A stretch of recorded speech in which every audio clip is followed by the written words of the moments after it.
کتاسو شکر ادا کو نو زمستاسو مال یو په دوه کم سیوا وکړو او کو نا شکر وکړو نو زما عذاب ډیر سخت دی. دې ذکر دی لا ان شکرتم لازیدنکم، کو تاسو شکر وکړو لازیدنکم نو زمستاسو مال حال کې اضافه وکم. اوس د زیادت د سیوا والی دوه معنی دي، سیوا کول معنی دوه دي. یو دا چې مقدار به سیوا کوم، تاسو چې کوم سیس په کم مقدار کې دی که داغي تا شکر ادا کړو داغي په مقدار کې به اضافه کوم سیوا وکړو. تعالی الله پاک یو لا روپۍ درکړي، تا داغي کې شکر ادا کړ. په شکر ادا کولو مطلب دا دی چې داغي نه خپل حقوق ادا کړل او د الله شکریا ادا کول خوشاله وي، نو الله پاک په دغه مقدار کې اضافه وکړي دی یو نه مې دوی. یا د سیوا کول مطلب دا دی چې مثلا تا ته الله پاک مال درکو، نو دغه به الله پاک سیوا کولو مطلب دا دی چې ډیر وخت به تا سره دغه در سره د مداومت معنی دویم د سیوا والی دا دی چې ډیر وخت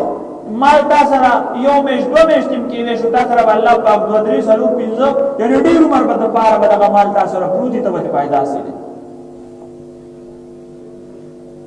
تعالی الله پاک نوکري درکړه،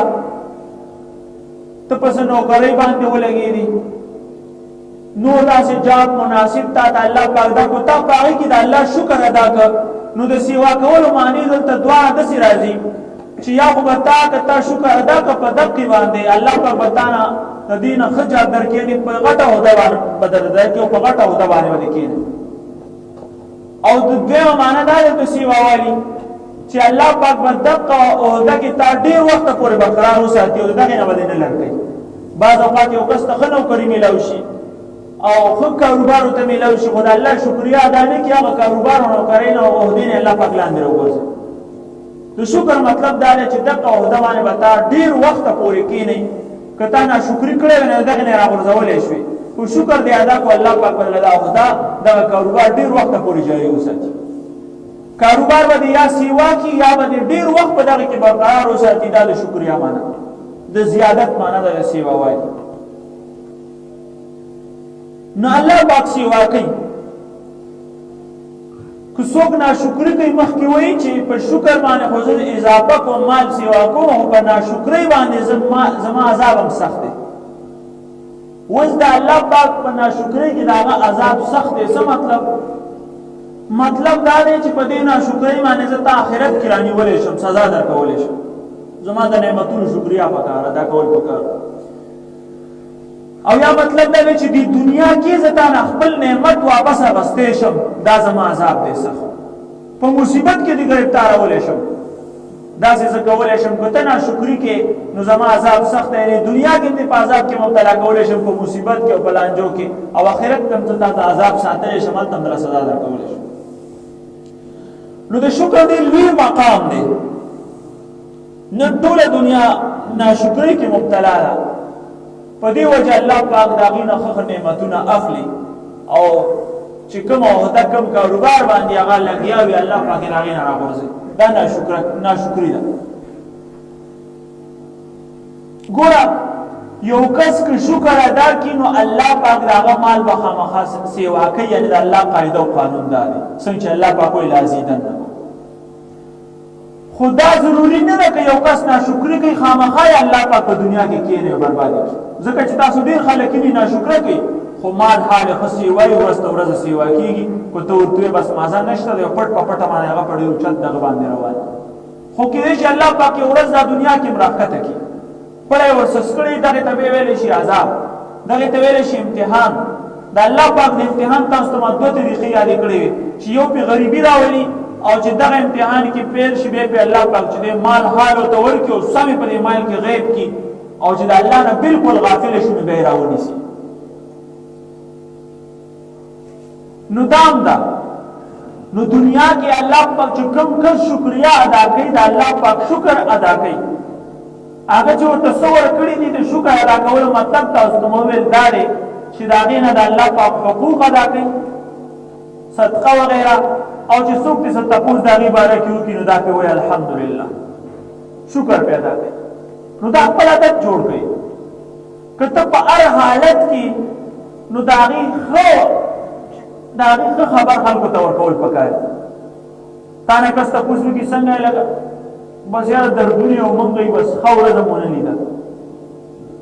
کاروبار د دکان د څنګه چلېږي بس پیسه پکې نشته هسې ناستې شپې ورځې چې دی سبا کو روپۍ راته نه میلاوي نور کاروبار دې څنګه دی بس فریاد دی خلکو ته که لکه انسان ته چې ته فریاد وکړې نو نن سبا خو انسانان داسې دي چې ښه د انسان په فریاد باندې خوشحالېږي نو یو د هغه هم ګناهګار که ستا په فریاد باندې هغه فریاد ونه کړ او یو په خپل هم د ځان ګناهګار که ناشکري دې وکړه په یو حالت کې هم چې دی ناشکري نه دي کول پکار هلکه دکان دې څنګه چلېږي ورته بس د الله پاک فضل دی بس دونه ستا د خولې نه خبره ووته په دې باندې فرشتي امین وایي الله پاک فرشتي وایي چې الله پاک فضل ولا په حقیقت کې ورته اگر کې څه نشته دی د فرشتو امین دی د هغې دعا ده په خپله دې ګویا که ځان ته دعا وکړه ته وایې چې هېڅ څه نشته بس ما تشبې ورځ دې لنډۍ او یا موږ چې دی په ډېر بد حالت کې یا په مصیبت کې اخته یو داسې په بد حال کې نو فرشتي وایي امین نو الله کریم نو الله پاک به دې ښه په دغه کې اخته کړي نو د ناشکرۍ نه ځان ساتل پکار دي هر حالت کې شکریا ادا کول پکار دي دا ته چې روغ صحت ته الله پاک درکړی وه دا د الله ډېر لوی نعمت دی په دې باندې شکر ادا کوه ته چې یو نوړۍ خولې ته ښکته کړي خولې ته یوسې او په حلق نه لاندې تېره کړي په دې باندې تاله په سوونو پېرې د الله شکریا ادا کول پکار دي دا نوړۍ ستا کور ته راغله دا چې دی واغږولی شوه بیا پخه شوه بیا ته الله پاک تا ته لاس درکړل ته وایې الحمدلله چې دا لاس مې نه ماما دې خولې ته څنګه راوړی دا نوړی بیا تا الله پاک سترګې درکړې چې ته د هغې اندازه لګې چې ته په پلیټ کې لاس کته کې اخوا دې خوا لاس نه تپې وایي د سترګو تپوس چې دی دا د لوڼ نه وکړه هغه ته وایي چې زما سترګې وې نور هېڅ هم نه وکړه چې دا سترګې مې وې نو کم از کم تا ته الله سترګې درکړي ته په سترګو باندې د ښه او د بد څیز او د نقصان او د فایدهمند څیز کې فرق کې بیا تا الله پاک د خولې هغه ذایقه هغې درله صحیح درکړې ده تا ته پته لګي چې ته د یو نوړۍ ذایقه معلومولی شي خوند او رنګ یې معلومولی شي نو تا ته الله پاک ژبه درکړې ده غاښونه یې درکړي دي ته په دې باندې مختلف قسمه غذایت چې دی هغه چقولی شي په یو سیز باندې دا نوړۍ چې ستا صرف ګېډې ته ځي په دې باندې په سوونو شیونه په دې کې چې دی کارآمد دي په هغه هر یو سیز باندې د الله پاک شکریا ادا کول پکار دي نو ناشکري دونه عام شوې ده بعض ناشکري خو په خولې باندې څنګه چې تاسو وایئ دا د خولې دا ناشکري تاسو ته بعض الفاظ مختلف عرف کې مختلف الفاظ او بعض خپل عمل سره انسان ناشکري کوي نوړۍ ځای په ځای باندې غورځولي دا نوړۍ یو نوړۍ په ځمکه باندې پرته وه پیغمبر علیه السلام یو بیبي مبارک ته وویل چې دا اوچته کړه چې د کوم رزق ناشکري وشي الله پاک واپس اسمان ته اوچته نو روټۍ سیوا شي وغیره د هغه په محفوظ ځای کې ږدل پکار دي داسې په ځمکه ځای په ځای باندې په کټونو کې دا وریجې چې دی ځای په ځای باندې پرتي خلک پې خپې ودي دا د رزق ناشکري ده په عمل سره د رزق ناشکري ده دا رزق الله پاک واپس اسمان ته اوچته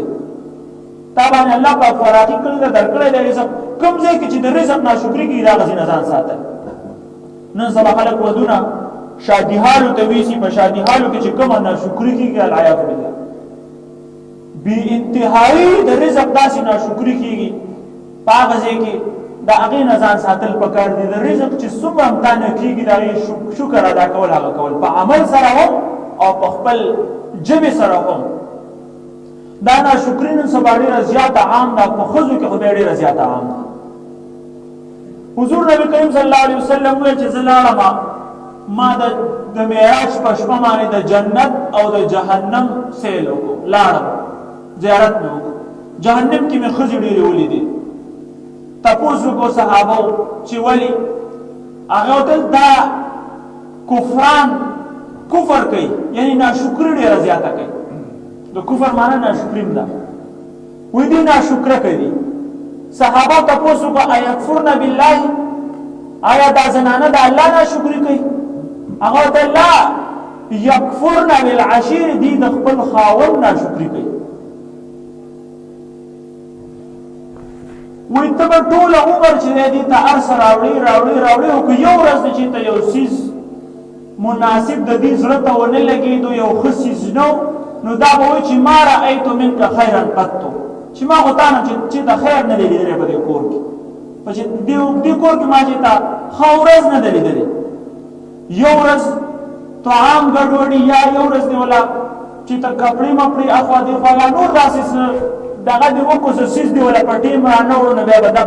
ناشکري کوي دوی د خاوند ناشکري کوي په دې وجه باندې وایي زنانه به ډېرې زیاتې په جهنم کې ناشکري او د اولاد باره کې د ښځو ناشکري ډېره زیاته ده بعض اوقات چې دی الله پاک چاته لور ورکړي په هغې باندې د دې ناشکري ډېره زیاته عامي او دا نور خلک هم داسې کوي که چېرته مثلا الک وشي نو بیا ډېر خلک راځي او دا چې دی مبارکیانو له راخوشي د لور لپاره څوک مبارکي کوي نو یو دا د خپلې مور ګناه ده چې دا په دې باندې خوشحاله نه وي که څوک چې د مبارکۍ له راشي نو په خیر سره د هغې چې د استقبال نه کوي او نه په خیر سره د هغې مېلمستیا کوي نو دا ډېره زیاته حالانکې دا لور نعمت دی ګوره ته خو نه ساتې الله پاک ساتي ستا د لس شل لورې ته ساتي نه ته یو کس ته خپل ځان هم نشي ساتلی که الله پاک وغواړي ته به د خپل خولې ته چې غواړي یو نسي دا ټول انسانان چې الله پاک ساتي دا لورانې به الله پاک ساتي او دا زامن به الله پاک ساتي د دې په وجه الله پاک په کور کې رحمت راوړي هغه په خپله ټول په ټوله باندې رحمت دی خو دا ناشکري ډېره زیاته عام ده الله پاک د ناواپس نه اخیستل چې په دې باندې تا له شکر ادا کول پکار دی چې تا الله پاک لور درکړه خو کم از کم سلامت صحیح انسان دی صحیح انسان دی نن سبا په دنیا کې دا سوشل میډیا د داسې عجیبه مخلوق د انسان نه پیدا شي چې انسان توبې وباسي هغه ته کتی نه شي زناور د چا څلور خپې پنځه خپې سرونه دوه چې د یو بل پسې نښتي او داسې عجیبه د زناور غونته کې چې شکلونه یې د هغوی داسې بد چې انسان هغې ته کتی نه شي شکر دی سلامت ته غوږونه صحیح دي سترګې صحیح دي لاسونه صحیح دي پښو باندې شل نه دي که داسې وی نو تا وایي په غېږ کې ګرځولی د هغې دغه بس تاسو مړ کولی خو نه شو که نه دی چې تا غورځولی شي